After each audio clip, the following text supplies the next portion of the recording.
الله وملائكته يصلون على النبي يا أيها الذين آمنوا صلوا عليه وسلموا تسليما اللهم صل على محمد وعلى آل محمد كما صليت على إبراهيم وعلى آل إبراهيم إنك حميد مجيد اللهم بارك على محمد وعلى آل محمد كما باركت على إبراهيم وعلى آل إبراهيم ইন্নাকা হামিদুম মাজিদ। সমস্ত প্রশংসা মহান সুবহানাহু ওয়া তাআলার জন্য যে আল্লাহ তাবারক ওয়া তাআলা আল্লাহর ঘর মসজিদে আসার বসার দিনের কিছু কথা বলা শোনার তৌফিক দান করেছেন। সেই মহান মুনিবের দরবারে শুকরিয়া আদায় করি। সকলে উচ্চ আওয়াজে বলি আলহামদুলিল্লাহ।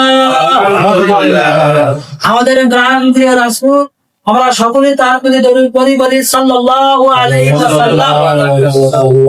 আমরা শুকরিয়া আদায় করি, সকলে জোরে বলি সুবহানাল্লাহি ওয়া বিহামদিহি আদাদা খালকিহি ওয়া রিযা নাফসিহি ওয়া জিনাতা আরশিহি ওয়া মিদাদা কালিমাতিহি আল্লাহুম্মা লাকাল হামদু কামা ইয়ানবাগি লিজালালি ওয়াজহিকা ওয়া আযীমি সুলতানিকা আল্লাহুম্মা হাসিবনি হিসাবান ইয়াসীরা।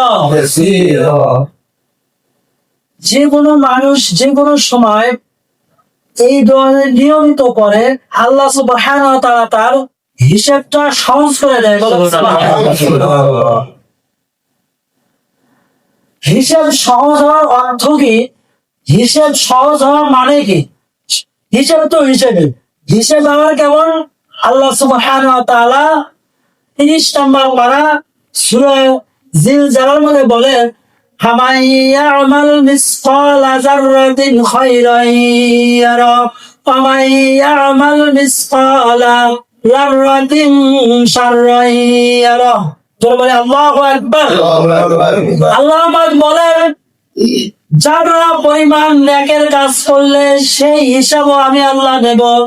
যারা পরিমাণ গুনার কাজ করলে, যারা কাকে বলা হয়?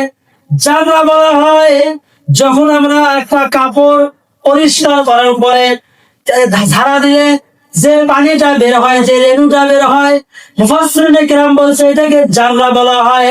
আবার কেউ বলছেন ওই আসমান থেকে সূর্যটার তাপ যখন দেয়, সূর্যের কিরণ যখন আপনি রুমের মধ্যে বসে আছেন, জানালার ফাঁক দিয়ে আসতেছে, আপনি লক্ষ্য করবেন ওই রোদের কিরণের মধ্যে অনেকগুলো বালির মতো দেখা যায়, যেটা আপনার আমার চোখ দিয়ে ধরে না, কিন্তু ওই সূর্যের আলো ধরতেছে, এটাকে জাররা বলা হয়। আবার রাতের বেলা আপনি যখন লাইট দিচ্ছেন, জ্বালাচ্ছেন, ফোকাস দিচ্ছেন, দেখবেন ওই লাইটের মধ্যে আলোর মধ্যে অনেকগুলো বায়ু দেখা যায়, ময়লা দেখা যায়, যেটা আপনার চোখ দিয়ে ধরা পড়ে না, এটাকে জাররা বলা হয়।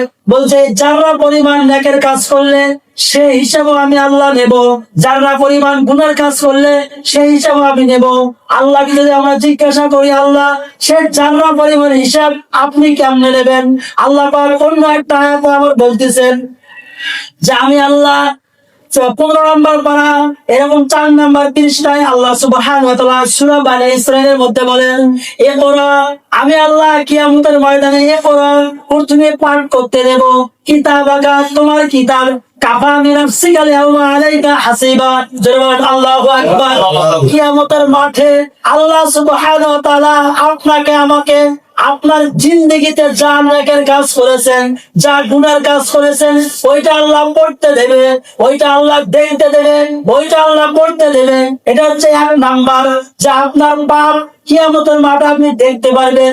ওই 1971 সালের যুদ্ধের ভিডিও এখন আমরা দেখতে পারি, ঠিক আমার ভিডিওটা আল্লাহ সংরক্ষণ করে রাখতেছে। কি রহমানটা আপনি না এমন সম্মানিত লেখক দুইজন ফেরেশতা লিখে যাচ্ছে, নেকও বাদ যায় না, গুনাও বাদ যায় না, তারা এরকম লিখে রাখতেছে। সেই দিন কিয়ামতের ময়দানে দিন আল্লাহ সুবহানাহু ওয়া তাআলা এক নাম্বার আপনাকে আমাকে পাপ পড়তে দেবে, দেখতে দেবে। দুই নাম্বার, যে জায়গায় পাপ করেছি ওই জায়গাটা সাক্ষী দেবে। তিন নাম্বার, যে হাত দিয়ে পাপ করেছি ওই হাত আমার বিপক্ষে সাক্ষী দেবে।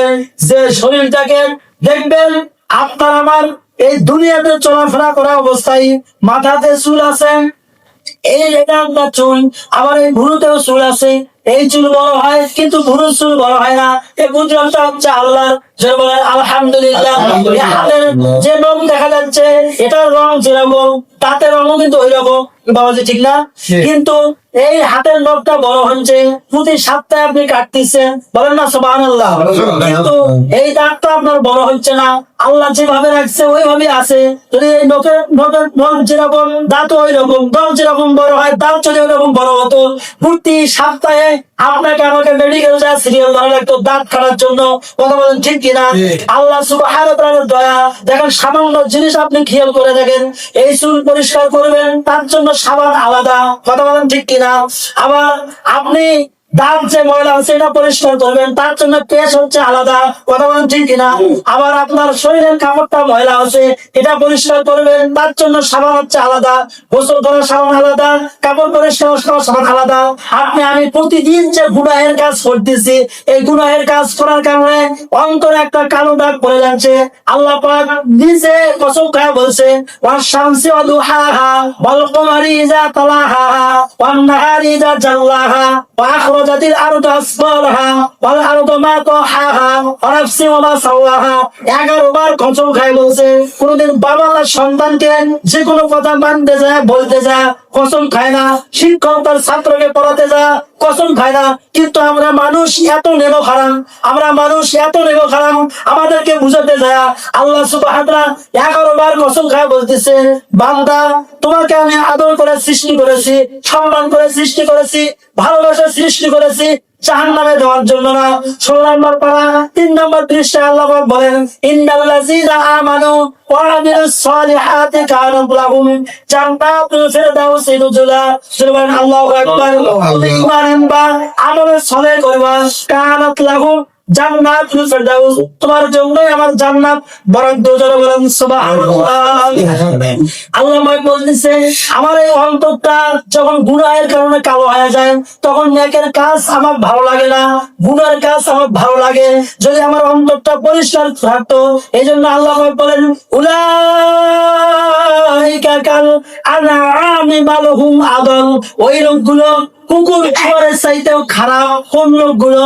যারা ইসলামের কথা অনুযায়ী চলে না, কোরআন অনুযায়ী চলে না, হাদিস অনুযায়ী চলে না। আল্লাহ পাক 2 নম্বর পারা 11 নম্বর পৃষ্ঠায় সূরা বাকারার মধ্যে বলেন, ইয়া আইয়ুহাল্লাযীনা আমানু দুখুলু। জোরে বলেন আল্লাহু আকবার। আল্লাহ বলেন, আমানু দুখুলু, হে ইমানদারগণ তোমরা ইসলামের মধ্যে পরিপূর্ণভাবে প্রবেশ করো। আমানু দুখুলু, তোমরা প্রবেশ করো। ফিস-সিলমি কাফা, প্রবেশ করার মতো প্রবেশ করো। কাফা, আমরা যে মসজিদের মধ্যে আছি অর্ধেকটা আছি না পুরোটা আছি? আমরা যে এই যে পাঞ্জাবি গায়ে দিচ্ছি অর্ধেকটা না পুরোটা? আমরা যখন খানা খাইতে বসি অর্ধেকটা খাই না পুরোটা? আমরা যখন মশার ভয়ে মশারির মধ্যে ঢুকি অর্ধেকটা ঢুকি না পুরোটা? আমরা এই শীতে সামনে আসতেছে ল্যাবের মধ্যে যখন প্রবেশ করবো অর্ধেকটা না পুরোটা? বাথরুমে ঢুকি তাও পুরোটা, খানা খাইতে বসি তাও পুরোটা, পাঞ্জাবি গায়ে যাই তাও পুরোটা, বাজার করেও পুরোটা, সবকিছু করে পুরোটা। কিন্তু কেউ ফজরের সালাত আদায় করে জোহর করি না, আবার জোহরের সালাত আদায় করি, আসর পড়ি না, আসর আদায় করি, মাগরিব পড়ি না। আল্লাহ পাক কি বললেন? আমানু দুখুলু, ইসলামের মধ্যে পরিপূর্ণভাবে প্রবেশ করো, ফিসসিলমি কাফা ওয়ালা তাত্তাবিউ, তারপরে বললেন কি? ওয়ালা তাত্তাবিউ, খবরদার কদম অনুসরণ করো না, ওয়ালা তাত্তাবিউ খুতুওয়াতিশ শাইতান। এই যে আমি সালাত আদায় করা যখন শুরু করে দিলাম, সালাত আদায় করার আগে এক আল্লাহু আকবার বলার আগে মনটা একবার বাইরে যায় না, কিন্তু আল্লাহু আকবার বললে ছেলের কথা মনে হয়, মেয়ের কথা মনে হয়, জামাইয়ের কথা মনে হয়, টাকার কথা মনে হয়। বিশেষ করে যার কাছ থেকে টাকা পাই, ওগুলো আরো বেশি স্মরণ হয়। দুই জায়গায় গেলে, একটা মসজিদে এসে আল্লাহ আকবার করলে আর একবার বাথরুমে গেলে, কথা বলেন ঠিক কিনা? এই জন্য আল্লাহ পাক বললেন, সালাত যখন তুমি শুরু করে দিবা, যখন আল্লাহ আকবার বলবা, তার আগে কিন্তু আপনার মনটা বাইরে যাবে না, কিন্তু আল্লাহ আকবার বলার সাথে সাথে মন বাইরে যায়। এখন আমি কি করব? আল্লাহ নবী বললেন, যখন তুমি সালাত আদায় করবা, তখন তুমি আল্লাহ দেখে দেখে সালাত আদায় করবা। দেখছি কেউ নামাজ পড়তেছে, কেউ 20 বছর থেকে, কেউ 50 বছর থেকে, কিন্তু আল্লাহ নবী বললেন, যখন তুমি সালাত আদায় করবা, আল্লাহকে দেখে দেখে আদায় করবা। এটা হচ্ছে 1 নাম্বার। এরকম এরকম সিস্টেম আমাদের হতে পারে না, কারণ আমরা তো মানুষ, আমাদের ভুল হয়, আমাদের ত্রুটি হয়। নবীজি বললেন 2 নাম্বার হচ্ছে, যদি তুমি আল্লাহকে দেখতে না পারো, অন্তত এই খেয়াল করো, আল্লাহ আমাকে দেখতেছে। আল্লাহু আকবার।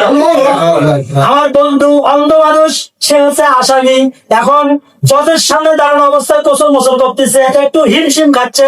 আমি বলছি, আমি দেখি, আমি বলা মুখ টান টান করে দাঁড়িয়েছি, তুই এরকম করতেছিস কেন?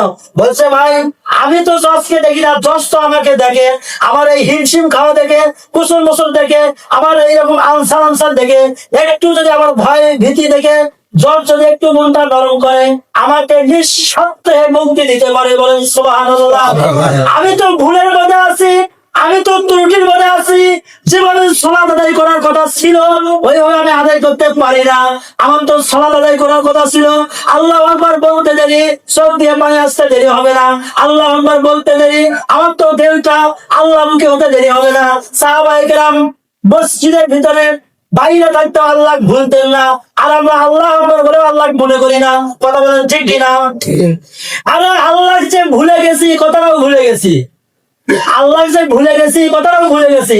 দেখবেন এই যে গতকাল এই পাড়া থেকে একটা বাচ্চা বিদেশ গেল, ওর মা বারবার বলতেছে, বাবা বিদেশে যায় ভুলে যেও না, বাবা বিদেশে যায় ভুলে যেও না। আপনাকে আমাকে যিনি সৃষ্টি করেছে তার নাম কি? উনিও আপনাকে আমাকে বলছে আলাস্তু বিরাব্বিকুম, ওই আরশে মুআল্লায় বলছে, খবরদার দুনিয়াতে যাওয়ার পরে আমাকে ভুলে যেও না। তুমি তো ছেলে পাইবা, মেয়ে পাইবা, সংসার পাইবা, টাকার মালিক হবা, এগুলো আমি তোমার বানাবো, এগুলো পাওয়ার পরে আমার ভুলে যেও না।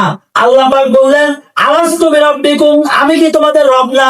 আমরা সকলেই একবারকে বলে আলাম, বলু বালা, আপনি আমাদের রব। যেমন আল্লাহু আকবার।